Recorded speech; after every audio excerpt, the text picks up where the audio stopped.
Hello, and thanks for tuning in. I am that nerd dad, Joe Williamson. I appreciate you stopping by for the longest episode we've had to date, but it's totally worth it. I have assembled a roundtable of some of the most popular parents on Twitter, and I cannot wait for you to watch this, so I'm not going to do a long intro. What I will say is two things. One, afterwards, stick around, come back. I'm going to do a very heartfelt thank you to you, the viewer and listener. And two, wherever you're watching or listening to this, there's probably a subscribe button. Click it. If there's an option to give a thumbs up or 5 stars, I appreciate that too.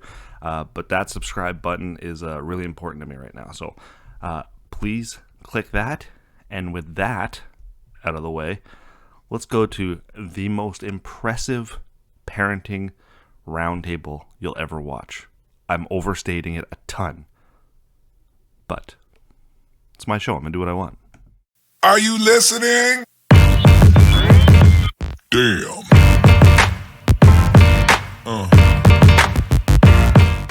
Hello and welcome to a very special Nerd Dad podcast, my year-end special. I'm wearing my Ninja Turtle Christmas shirt for this wonderful group of people. My first roundtable.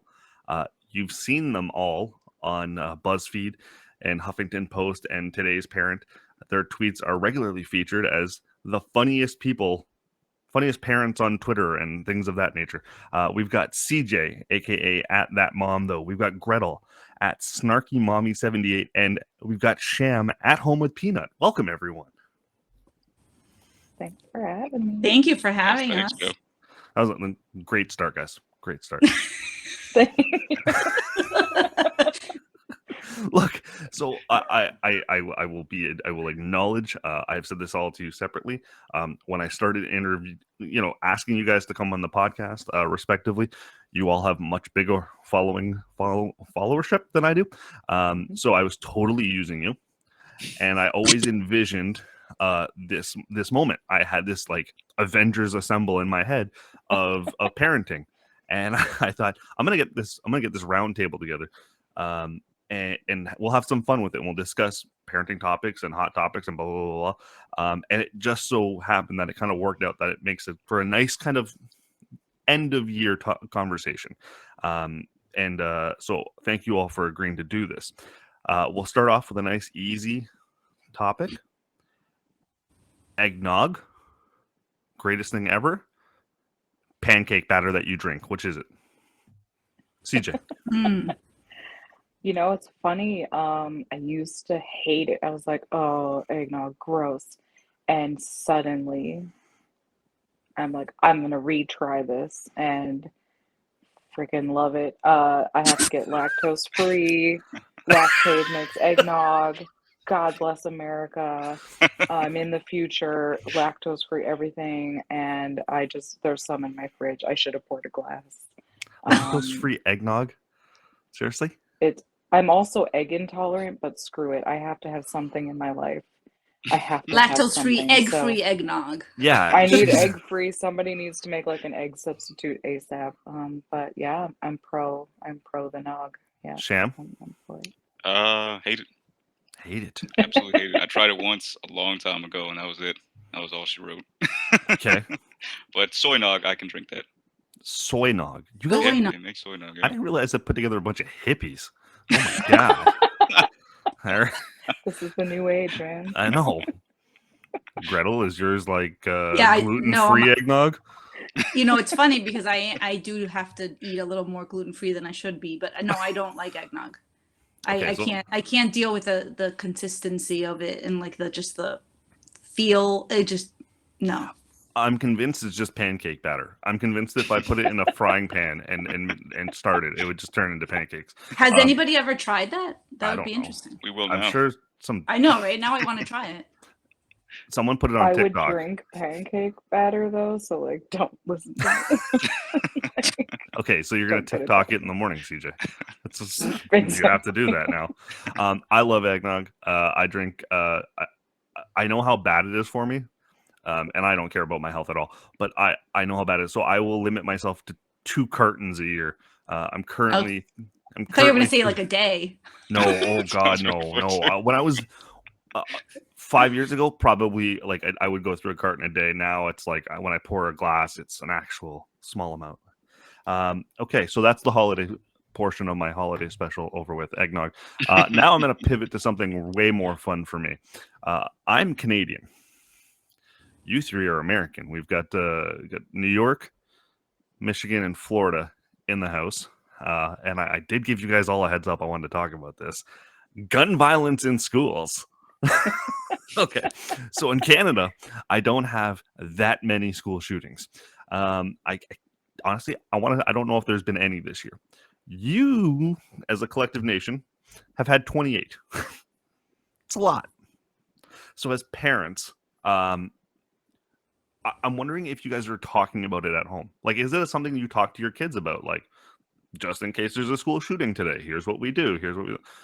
I'll open it up. Gretel's nodding. You look passionate about this, Gretel, so I'll give it to you. Go for it. It's not even. It's terrifying. My 5-year-old has lockdown drills that she calls.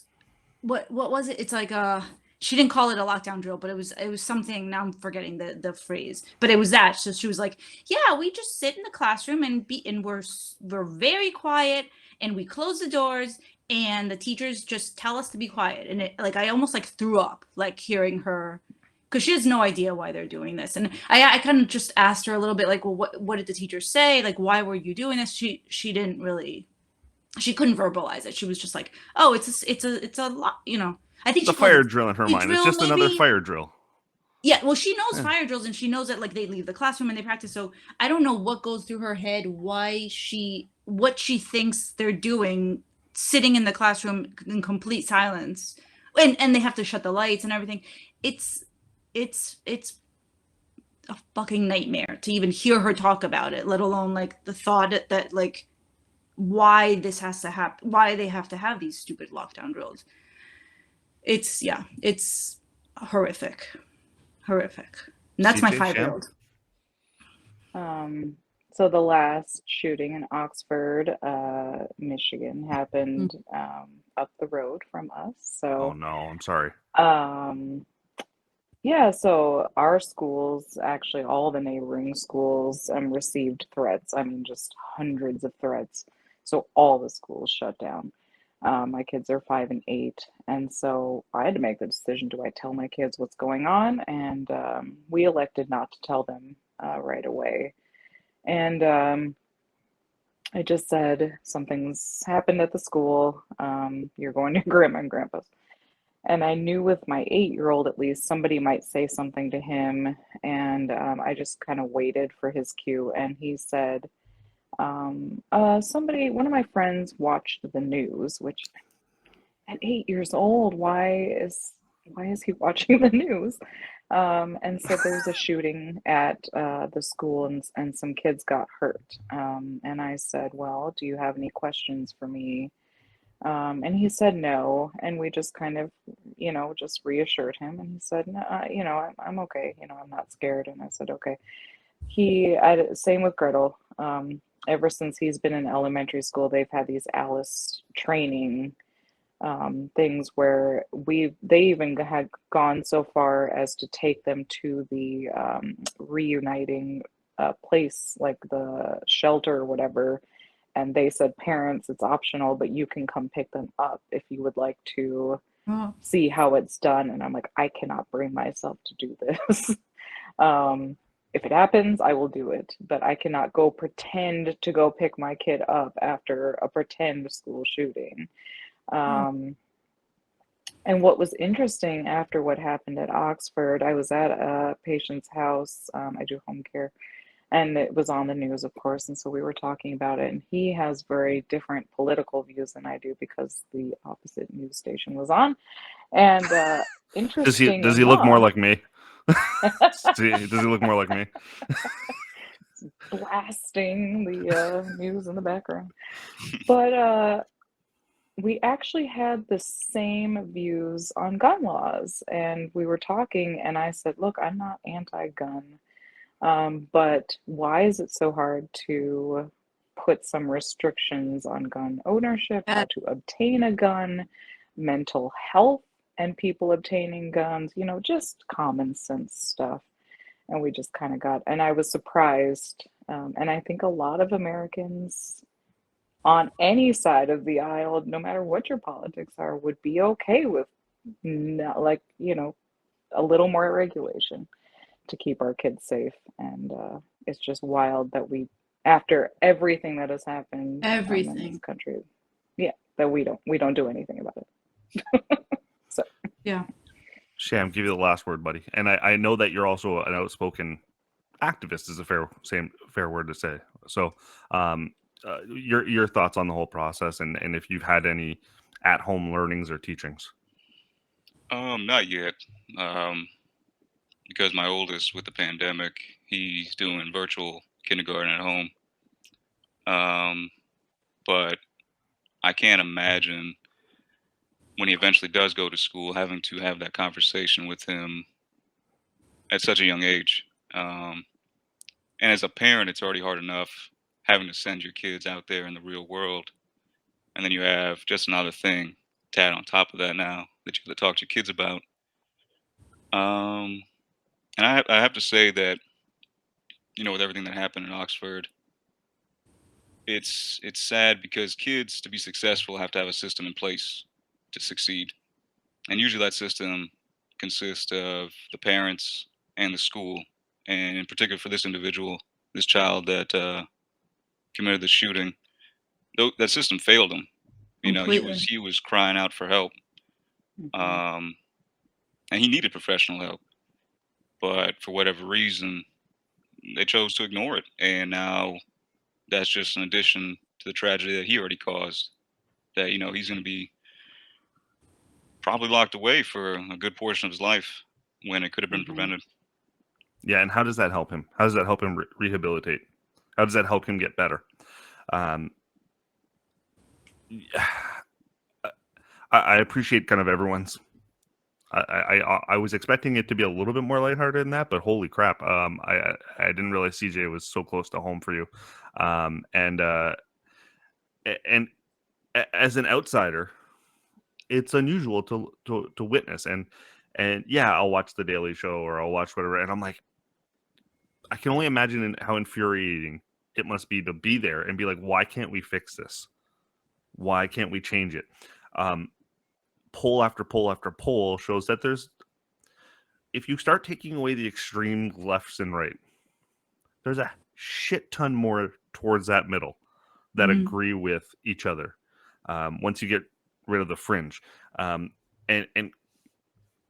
no one wants to get rid of guns in America. Well, that's what people think. People think that as soon as you say gun control, they're like, we're going to knock down on everybody's door and take all of your guns away. Like that's not feasible, and it's not. Nobody's saying that. No, I haven't heard one person say we're taking all of the guns. I mean, I've heard it, but it's always on Fox. Right, the people that yeah, exactly. It's what people think the left is saying, but that's not. So that's not gun control. That would be like a totally different. I don't know. That's Canada. No. Stupid Canada. Why are you guys laughing? It's not. No, we love Canada. We want to see Canada. I would move there. For real. Okay. No, not seriously. We'll have this conversation. This wasn't on my topic, but every time some election comes up or some shit happens, Twitter blows up with, I'm moving to Canada. Nobody's moving to Canada. Nobody actually leaves America. Okay, but there's like 50 reasons why I would. There's probably 100 because Canada is awesome, but it's way too much work. No one's uprooting their whole family. Greta, would you actually move to Canada? What would it take? Trump was elected and you didn't leave. What would it take? I'm assuming this group isn't very pro-Trump, so I'm okay with that joke. Believe me, we talked about it, and was there an actual discussion? I mean, we talked about wanting to not be here anymore and how awful things were. I'm gonna lose like 15,000 followers right now, but it's okay. Oh man, don't worry, See no you one follows later. me, so it's fine. Bye. No, I mean, Okay, does it's anybody here know anyone who's actually left the country as a result of the political climate? Yes. Sham says yes. I do. Not in the last yes. I do. Okay. I know friends of friends, not anybody directly, but yeah. Yeah, same here. I know relatives of friends that have left because just couldn't deal with it anymore. It's Do you know where they went? Did they go to I Canada or would they just go to? think it was Dominican Republic. If I Okay. want to be, yeah, if I remember correctly, I think a parent of a friend of mine went to Dominican Republic. Just they couldn't handle it anymore over here, and they were actually talking about leaving themselves too. So I think if you have somewhere to go where you have family ties, it probably makes it an easier decision, right? mm, Rather than because Yeah. other than uprooting your whole family and going somewhere, like think about the struggle that a lot of people go to get to North America. They uproot their whole family. They take a chance on a better lifestyle to make their way over here. It's hard to leave that. It's hard to leave that and make that decision. CJ, do you know anyone who's actually pulled the plug and said, "This is crazy. I can't do this anymore"? I don't think so, but I just remembered I'm like 25 minutes from the border, so I'm coming Are to you get really? you. lunch. We could have done this together. Yeah, I just forgot that You're I was holding like, out on us, CJ. could just have lunch, get some cheap drugs, Just and walk on over. CJ is maybe the find a rendezvous point house now. in Windsor. And I'm like, maybe I could just go move to Canada. What am I doing here? I gotta go buy a house next summer. I'm like, I wonder if my realtor, could hook me up in Canada. It's not I a don't. The bad market idea. is hot everywhere. I know. Yes. Ontario right now, it's insane. It's insane. Yeah. The market is insane. Okay. Back to parenting. We're gonna move off of. I want to talk screen Canada. time. Oh, sorry. Off of Canada. Fuck Canada. We're gonna talk screen time. I can say that. South Park said it. So I want to talk screen time because screen time is, especially during the pandemic. Holy crap! Is the iPad become the babysitter? And everything you read says screen time is bad for your kids. It's not ideal. How often is it used in your household? Who's the guiltiest? Oh my god. We don't go a day I don't care. without Whoever it. goes.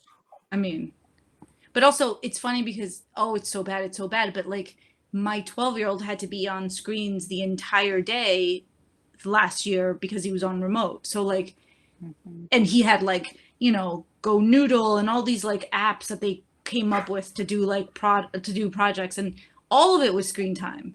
So it's like, I mean, he was doing screen time before the pandemic, but it got a lot worse after, during the pandemic. But it's funny because like you've got parents saying like, we don't do any screen time at all week, maybe Liars. an hour Those a day. people are liars. But so how do you explain to your kid that it's okay to do it for school for 6 hours straight? Right. And like I don't know. But especially when we as adults need the screen time. Is like we all need it to decompress. I stare at my work laptop, which is like within reach, and I sit there and stare at that for 8 to 10 hours a day. Right. And yet the first thing I do when I have a minute to myself is I pick up my phone. You grab your phone. I go, yeah. And I just more doom screen. Scroll. Yeah, it's a different screen. It's smaller. No, it's better. I know. So how do you tell your kids no? CJ, how are you doing it? It's funny because just yesterday, my son, who's 8, all he wants to do, it's really difficult. He's in school, but when I ask him about he'll tell us, "Oh, music class was so cool. We play GarageBand, which is an iPad app." And I'm like, "Do you not fucking sing songs? Like, what are you meaning you play Teacher plugged in Guitar Hero." Yeah, and so he'll show me, because he has his iPad at home, he shows me. And then he has to do his math homework on the iPad. Yeah. He has to do his reading assignments on the iPad.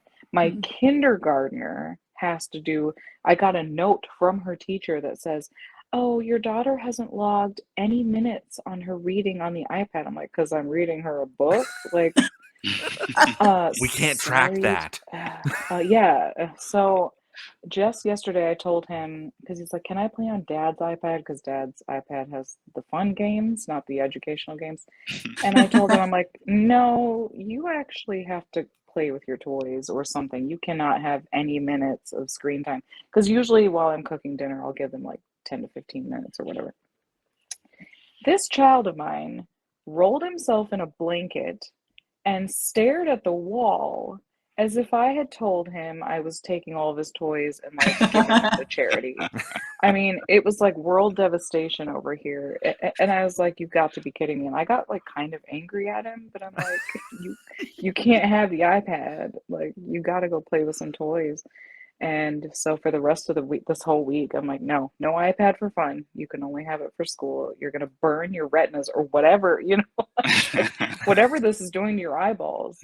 But I mean, during COVID lockdown times, my husband was homeschooling and also working from home full time. And I'd walk in the door because I was still out in the field, and he'd be like, "The kids have had a lot of iPad." I'm like, "You have to survive. Do what you have to do."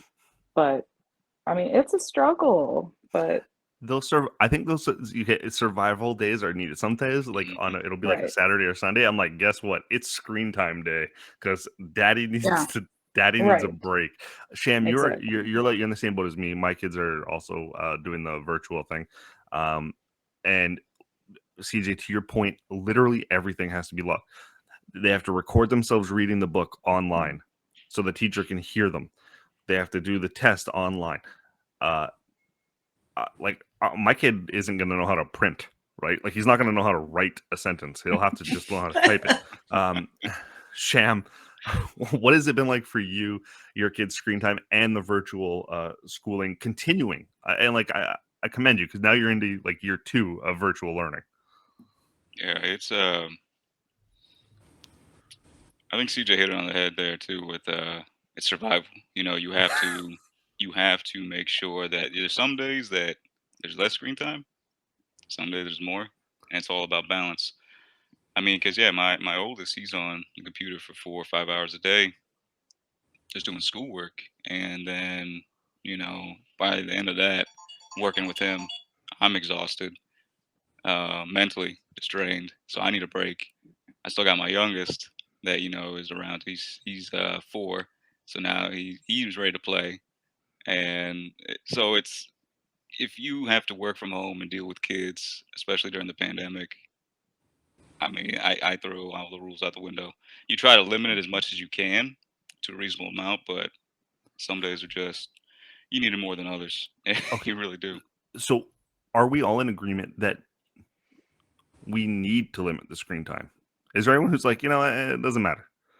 I think Because there needs as to be a limit. adults, Yeah. we all use it constantly all day long from beginning to night. From the second we wake up to 10 o'clock at night as we record this stupid thing, we're in front of more screens and cameras. You Is don't there need anyone to who's like, it tag shouldn't matter? It me, doesn't matter. but Let them go nuts. Yeah, because I try to take my kids outside. I'm active, so I like to be Okay. outside, outdoors. So I try to instill that in them as well. Um, but at the same time, I try not to go crazy with it. Like I said, the balance. But yeah, I don't know. I think that there's too much judgment from a lot of parents that say, oh, you have to have X amount of screen time for everybody. Well, everybody's different. Everybody learns differently. Everybody does things differently. You Mhm. can't just say, well, one size fits all when it comes to screen time either. Mhm. That's my opinion. Absolutely. Okay, no one Absolutely. disagrees. Yes, correct. Well, I say that because I do think that my 2-year-old he likes the iPad and he can navigate an iPad. He's 2, and it just kind of blows my mind that he can navigate it. When we sit with him, he knows there are certain apps we let him play with, and then things like YouTube, he has to have someone next to him because you never know with what they're going to click on YouTube. You just never know. And heaven forbid they see my face and are like, "Oh, daddy," and they hear me going "fuck," and it's like, "Whoa, okay." So it's like I don't want that either. So when he sits with me, he'll be like, "Daddy, YouTube," and I'll be like, "No YouTube," or "Yeah, go ahead, I'll let you watch YouTube for a little bit." But I do find it. I cannot help but feel a little bit hypocritical, being like, it's what I want to do too, kid. Like, I just want to be on my screen as well. So, CJ, you mentioned charity, and you're gonna throw away all the toys and you're gonna give them to charity. In our household, around this time and around birthdays, we will ask our kid. We've gotten in the habit of saying to our kids, Christmas is coming. We need to make room for some new toys. There are lots of kids out there who don't have toys. We need to pick a few to donate. Has anyone done that? Has anyone tried that practice in their household where you try to get your kid to pick the toys to donate? No, I haven't, but that's a great idea. Yeah, that's a good idea. It's not easy at first. It's not. It's not easy at first because they don't want to give up their shit, right? They just don't want to. But that's how we're trying to teach like some compassion regarding the whole process as well. Like, hey, there are a lot of kids who don't have it, and we try to teach them to be appreciative of it. And then as he picks one or two toys, and it's not like a lot, just like pick two, we'll feel good about it. And then when he's not looking, we throw out everything else. Everything goes in the trash. Right? But the idea of charity, we absolutely do that to try and to better the kids. I was wondering if anyone's even heard of that before, because I'm sure my wife stole it off of a Facebook post or something. I haven't heard like in those those terms, but it's a great idea. I mean, I've heard of we talk about like I usually donate like the kids' clothes. So a lot of times I'll say like, you're not using this anymore, like, somebody else might need like these pants or whatever. And of course she'll be like, no, I want them. She hasn't worn them in like a year. But that's usually with clothes. Like toys, I usually just like will donate them on the side without asking, like the stuff that's in the closet that she doesn't really talk about or ask about. But I should involve her. That's a good idea. Yeah, for real. I second that. I've never heard of that before, but I'm gonna start doing that myself. Well, I did not set that up to be like, yeah, praise me for being the world's greatest dad. It's not my intention. I apologize. That was weird. No, but that's a great, it's a great idea. I also wanted to talk about picky eaters. Oh God. And how we deal with it, because there are 2 points of the day that I dread the whole day. One is dinner time, and immediately after dinner time, bedtime. Those are the two. I could be having the world's greatest day, and at 5 o'clock, my day goes to shit because I'm like, oh my God, here we go again. And my kids aren't particularly bad when it comes to picking eating. Everyone's got their favorites, but I don't have a kid who's like, I want the chicken nugget minus the skin. Like, I don't have anything like that, right? But there are kids out there who have it. I had a friend growing up who used to eat hot dog buns with ketchup, and that's what he ate. And that was like one of the only things he ate was hot dog buns with ketchup, not a hamburger bun. It was a freaking hot dog bun with ketchup, and that was it. So, is there any picky eaters in the households? I have to say, I'll give them credit. They've gotten better. The problem I have now is that they like to play. Like recently, last few months, they like to play at dinner time at the table. So they'll eat. It'll take them an hour and a half if I let them. I'm just like, I can't. Yeah, that's the thing I dread about dinner time now. Morning time, I think they're too tired to do it. They're grumpy and they argue at that time. So that's fun. Lunchtime. Lunchtime, they kind of mellowed up at that point, and they handle that pretty well. But dinner time, it goes to shit if I let it. Yeah, it's awful.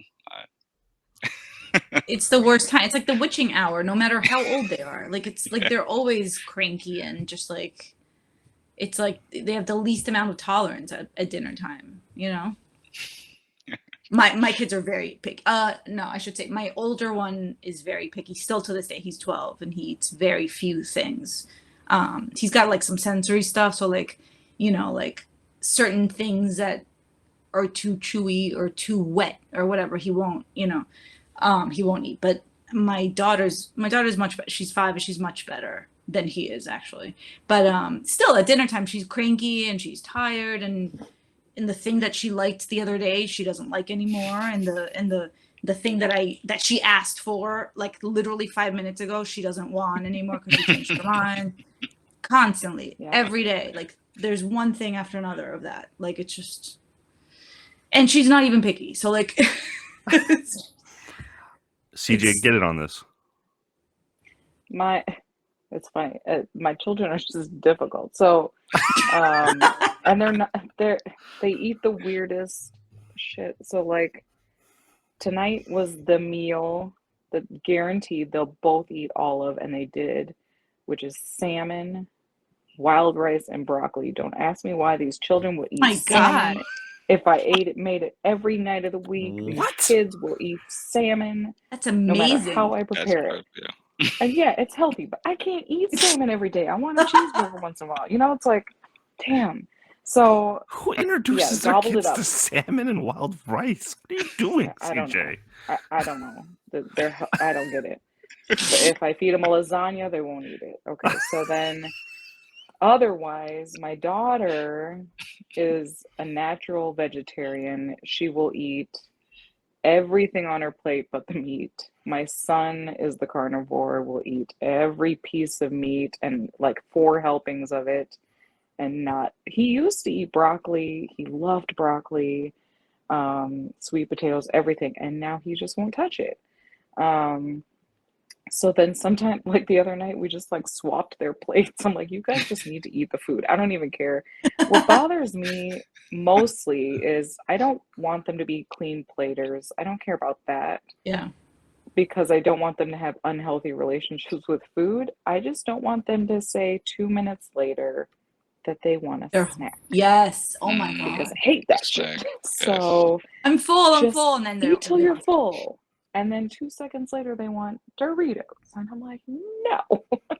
So the rule is they have to try it. Mm-hmm. They have to try it at least once. They won't eat bell pepper. They won't eat onion. Okay, I've given up that fight. And they have to, if it's something I know that they eat, but they just won't eat it at that time, they have to come back later and finish it if they're not hungry in that moment, if they say they're not hungry.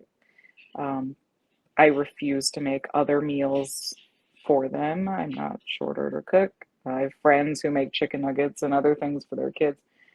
I just don't have the time because I work, and who has time for that? I don't have the We won't do that in our house either. No, there's no. Yeah, it's just we're with you on you got to try it though. Mm-hmm.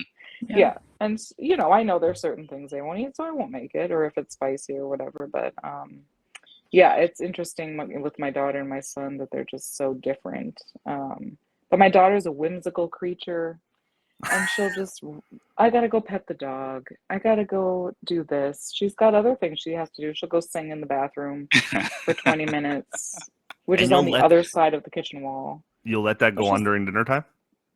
It's like you yell at her, you yell her name. Yeah, it doesn't. Like, I'm pooping, and then what do you say to that? Poop faster, like. This is my life.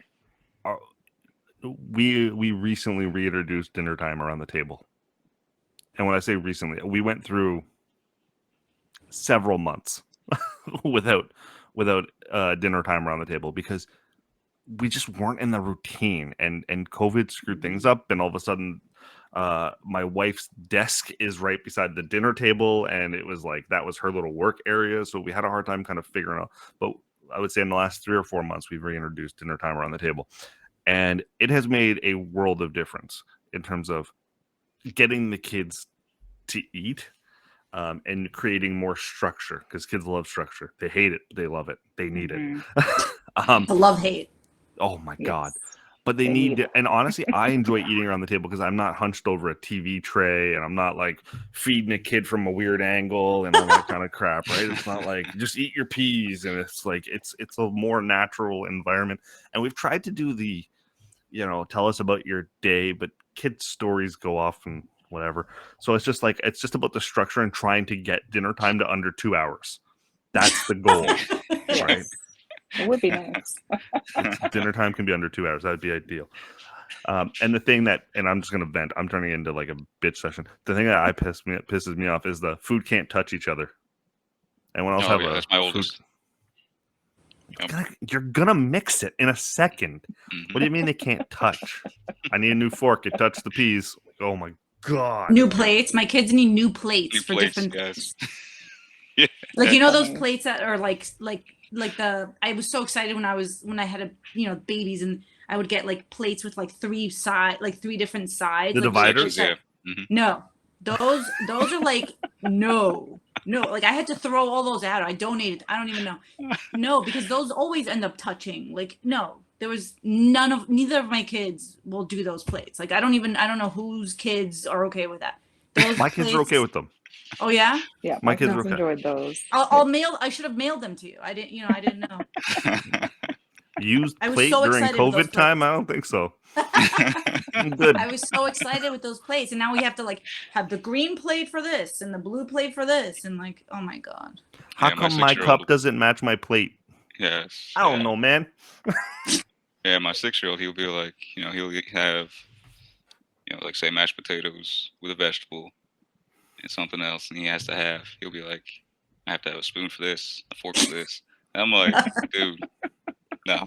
If you have to, just use one. Just eat everything by itself, one at a time. But One at a time.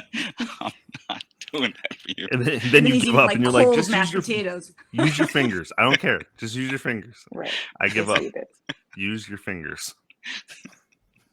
Oh my god. I actually that was one of the things I talked about my therapist too once. I was like, she's like, what's stressing you out? I was like, my daughter won't eat her dinner.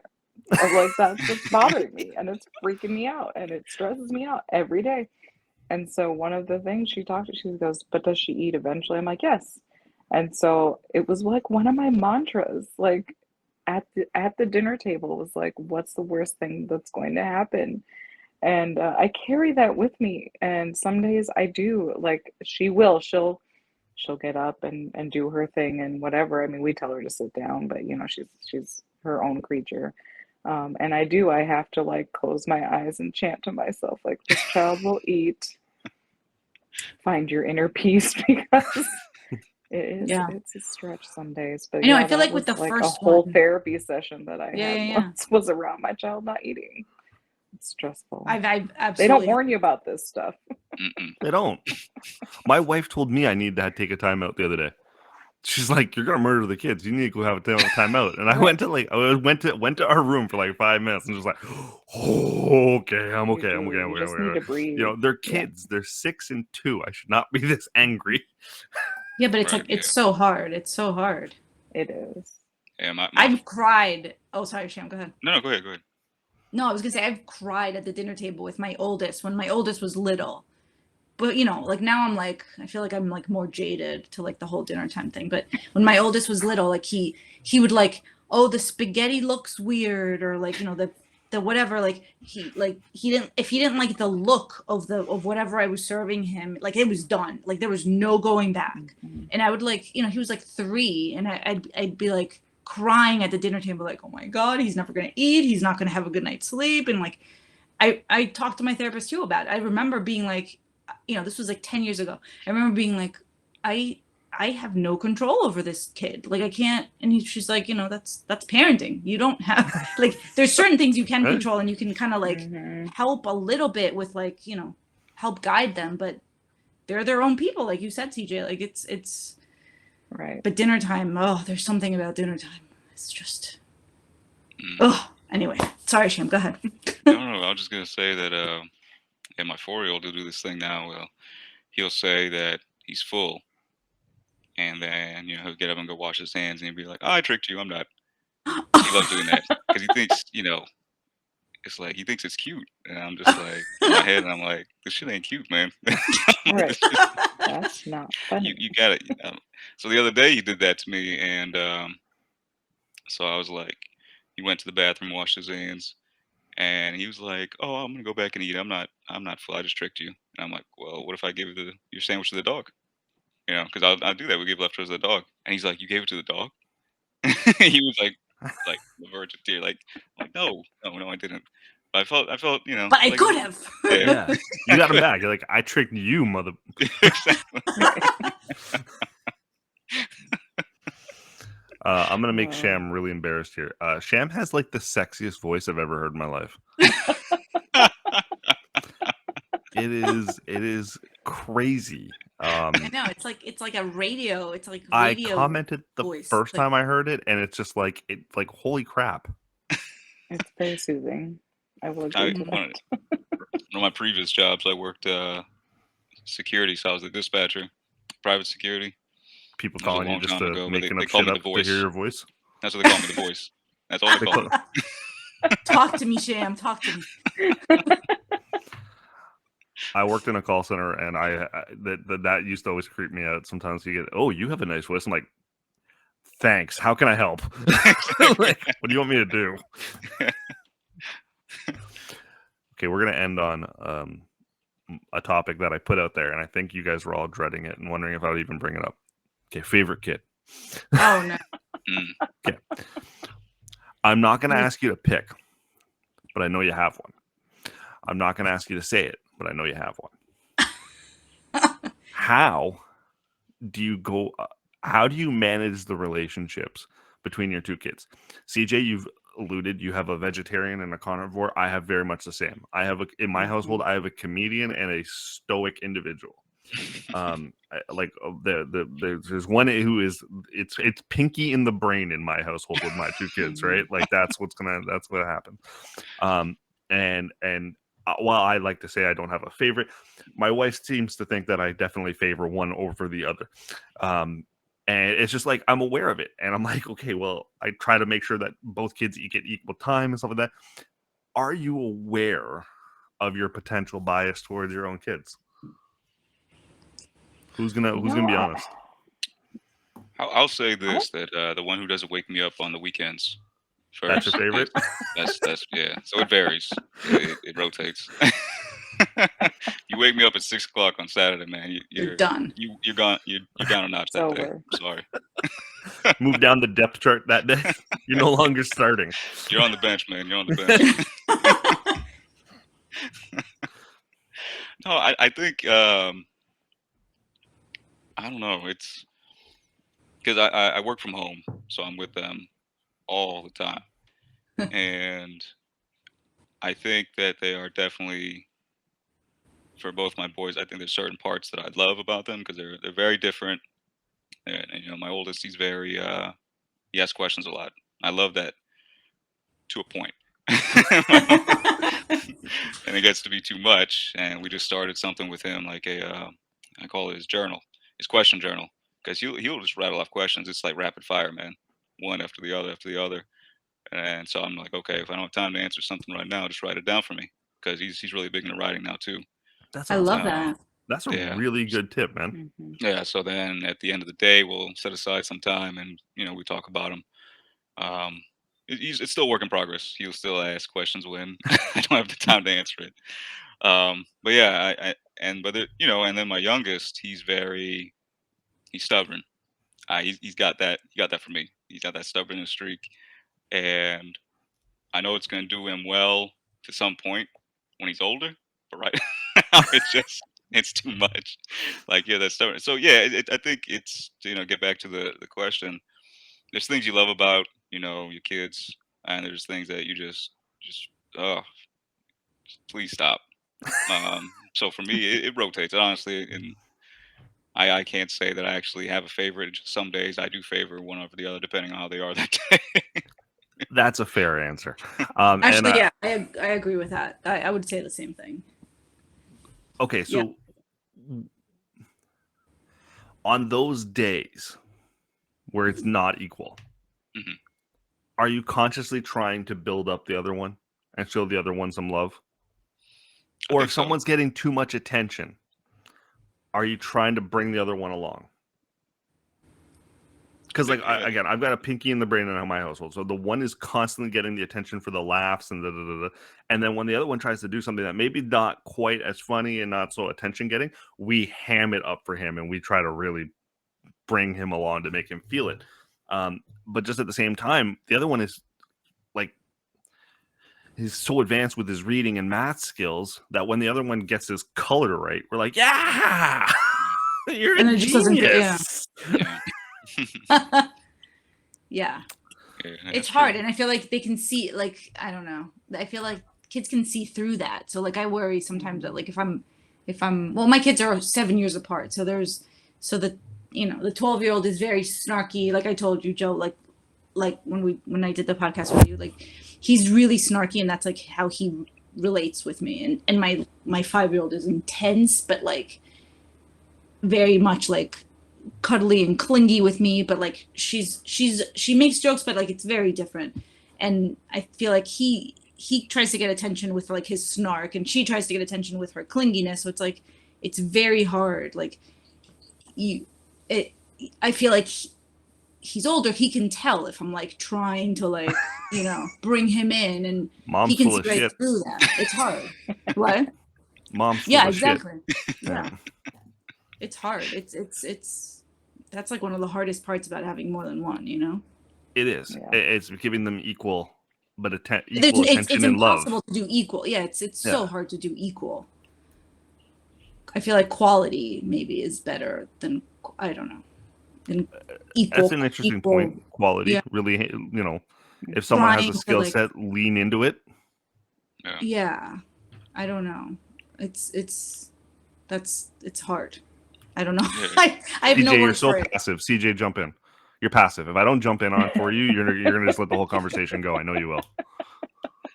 No, I was just thinking, I was like, yeah, my daughter's very good about seeking the attention herself. So if all of a sudden we're talking to her brother and paying attention to him where he's showing us something, she'll just insert herself right there and guess what I'm doing? And don't you love me? And I love you so much. And she's just right there and gets her attention. But my son is the opposite, and he'll just kind of go the wayside and mope and be kind of sad and, very quiet about it. And so I do notice, like, if we're, because my daughter is a little more outgoing and attention seeking, she's getting all these little awards at school where my son is a little more quiet and he's not getting them. So every time she'll come home, I got another cat award today. And so I see this look on my son's face. And so she has Aw. like 8 and he has 2. And so it's like, okay, can you not like brag so much to my daughter? And then so I try to find little ways to like lift him up, or just so, yeah. And I don't think I necessarily have a favorite overall, but there are days where I find my daughter, she's very loving, so, and she's very sweet, but at the same time, like, she also makes me more crazy. Yes. And so, yeah, she's defiant to a T. And so, my son is very smart, very funny, and he's very much like me. So I can see as they get older, I might get along better with one over the other. I think my husband will have a stronger relationship with one, and I might have a stronger relationship with the other. I can see it going that way, but it'll be interesting as time goes on. I think it just happens naturally. My sister and I do that with my parents. Yeah. As we are adults, I am much closer with one of my parents, and she's closer with the other. So it's Look, you're um, human, and you've yeah, created little Yeah. humans, and you're not gonna get along with every human on the face of the planet, exactly, regardless of yeah, whether or not they're family or not, right? exactly, yeah. And I think all of us handled that question exceptionally well, because it was a little difficult. I could. It's a tough one. It is, because look, we all have essentially said the same thing, which is we love our kids. Yeah. Some days I love more than the other, depending on the mood and how they're treating me. Right? Yes. And that it's what it is. It's just like, your coworkers at work and your spouse. Some days you love your spouse more than others because things are going great, or they put the milk in the fridge back the wrong way, and now you hate them. Like, it happens. Look, we are at time. Believe it or not, we're almost at 50 minutes. Wow. I told you it would go by fast. So I want to thank you all for taking time out of your days, and we're doing this late to accommodate everyone and make sure that all the kids are asleep. I'm assuming everybody's kids are asleep. Maybe not your 12-year-old. Your 12-year-old No, asleep? he just fell asleep a little while ago. Okay. So I had to kick him out of here. Yeah, I chloroformed mine like at 7. Nice. you needed a 2.5-hour window, so you chloroformed them. You gotta do what you gotta do some days. Hey, That that's a feels smart way to selfish. go. I wouldn't be surprised if my 5-year-old's head pokes around the corner. I mean, she might actually do that. So The whole time we've been doing this, I've been waiting for a knock on the door from my wife, like, keep it down. Like, I've been just waiting for her to tell me to shut up, right? So I want to thank you all for doing this. CJ is at that mom, though. No one's watching 50 minutes in, except for your family and friends. But, like, regular people are watching still now. But CJ at that mom, though. Gretel is at Snarky Mommy 78. Sham is at home with Peanut. You guys are amazing. Thank you so much for doing this. I also want to say, and this next message does not reflect my guess at all. I want to say, suck it, Huffington Post. You guys should have done this first. You should have organized this with 3 of your top contributors, but I did it, and you didn't. So continue to post them. I'll edit that part out if you guys want me to. You should edit it to say former contributors now. Thanks, Yeah, Joe. former. Yeah, exactly. I want to thank you guys for doing this. It was fun, and I actually think that some parents will watch this and take Some something parents. away from it. So I'm gonna hit stop record. But thank you all. Thank you, Joe. Thank thanks you. for having us. Are you sure you want to stop? Wow. Thank you for sticking it through. Obviously, this is the longest episode I've done so far. I do try to keep the episodes shorter. But a couple times a year, I think we should do something like this and have some fun with it. I want to thank CJ, Sham, and Gretel for doing this. They don't have to. They're busy parents. We had to organize that very late at night to make sure that all 4 of us were available at the same time and that all the kids were asleep. So thank you so much again to them. I greatly appreciate it. And on that note, I do want to say a few things. I tend to be super appreciative during this whole process. It's been about 1.5 years now. We're going to be on episode 62, 63, something like that. Started out with me just kind of talking into a mic and doing a podcast in a closet, and all recording from my iPhone. And then I eventually worked my way into YouTube and the camera, and then I started to focus more on visual aspects of it all, and then it became interviews, and it's just it kind of has continuously progressed. And I've taken a lot of my cues from you, the listener, the viewer, the comments, the feedback. And it seems like this is going to settle into some sort of a interview show where I talk to parents about various, basically their career and how they manage it as a parent. And then we get little tidbits as we go along. But I digress. So the reason why I'm so appreciative is growing up, I wanted to be on radio. That was like, I can remember that being like the first thing. Because I wanted to be Joey Gladstone from Full House because of the impersonations. And I was like, that's a comedian. I want to be him. And I thought, I can do radio. Because I think in Full House, he ended up going to radio with Uncle Jesse. And of course, I never ended up there. But I did do stand-up, on and off for several years in various dive bars as well as some well-known stages, but it never really took off because I never really had the commitment, and it was never the right scene for me. I wasn't a hangout guy. I wasn't the type of guy who was as driven as some of the others. So it was always a challenge. But let's say on a Wednesday night, an open mic at some dive bar, I might get 5 minutes of time to a group of 20 people on a great night, usually less than that. And those 20 people are not there for me.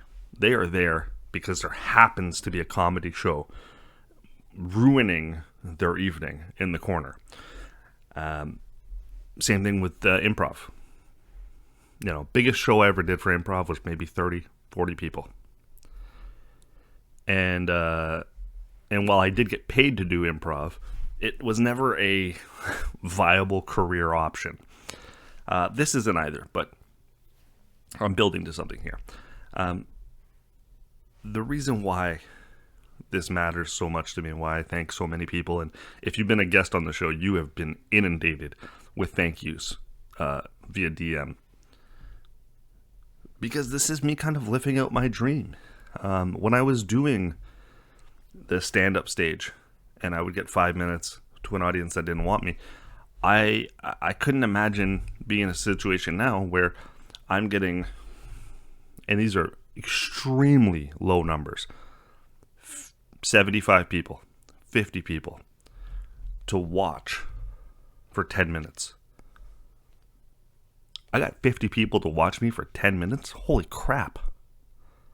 If I had done that in my early 20s doing stand-up, I might still be doing it.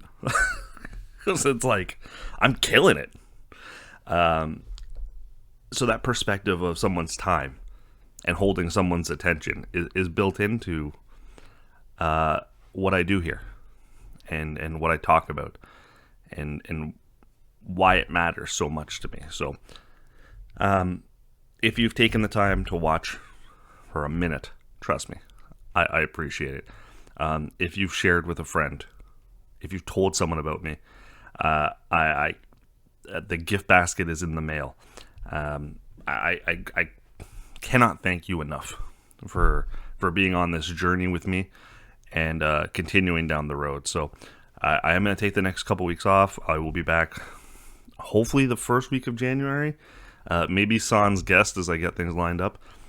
Maybe we'll just do a recap and maybe I'll do like a whole episode of shit you may have missed. Bring that back for a week and just kind of get reacclimated and line up some guests. So if we don't get a chance to talk, happy holidays. Connect with me on Twitter. It's the best way.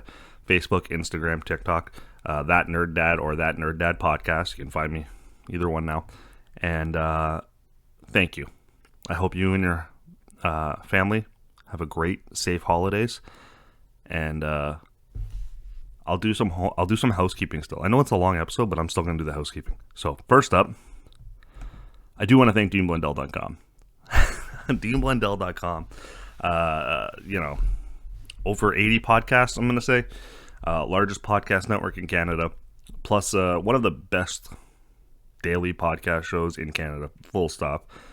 Entertaining as hell. Check it out. Want to thank Blue Microphones. This is like the longest relationship I've ever had is with Blue Microphones. So Blue Microphones, continue to make me sound better than I deserve. Thank you, Blue. Powered by Blue.